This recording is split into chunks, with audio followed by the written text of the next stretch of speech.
আপনাদের সকলকে জানানোর উদ্দেশ্যে বলে রাখি, আজকে আগস্টের 2 তারিখ এবং গত 1 তারিখ থেকে, আগস্ট মাসের 1 তারিখ থেকে 15 তারিখ পর্যন্ত পশ্চিমবঙ্গে শুরু হয়েছে সেন্সাস, অর্থাৎ জনগণনা। এই জনগণনার অনলাইনেও আপনারা আবেদন করতে পারেন। এই জনগণনার আবেদনের জন্য যে ওয়েবসাইট, সেটা হচ্ছে se.census.gov.in। আমি স্ক্রিনেও দিয়ে দেবো এই ওয়েবসাইটটা।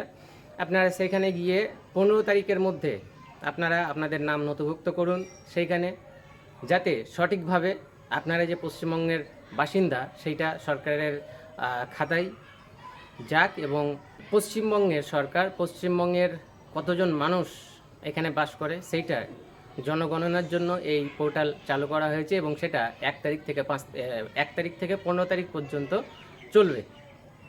আপনারা যত তাড়াতাড়ি সম্ভব এই সেন্সাসে অংশগ্রহণ করুন এবং এই সেন্সাসের ফর্ম ফিল আপ করুন। আপনারা অনলাইনেও করতে পারবেন এবং অনলাইনে করার পর, অনলাইন আবেদন করার পর আপনাদের একটা SE ID, self enumeration ID দেওয়া হবে। এসই ফুল ফর্ম হচ্ছে সেলফ এনুমারেশন, অর্থাৎ এই সেলফ এনুমারেশনের আইডি একটা পাওয়া যাবে যখন আপনারা অনলাইন করবেন এবং এই আইডিটা আপনারা যত্ন সহকারে রাখবেন। অনলাইন করার পর কিছুদিন পরে আপনাদের বাড়ি বাড়ি সেন্সাস করতে আসবে কিছু লোক। যারা আসবে তাদেরকে এই আইডিটা প্রোভাইড করবেন। এটাই হচ্ছে নিয়ম। সর্বদা সতর্ক থাকুন, সুস্থ থাকুন এবং ফলো করুন advocate M H Rahman Facebook page এবং ইউটিউব চ্যানেল। চলুন দেখা হচ্ছে অন্য কোনো ভিডিওতে, ততক্ষণ পর্যন্ত ধন্যবাদ।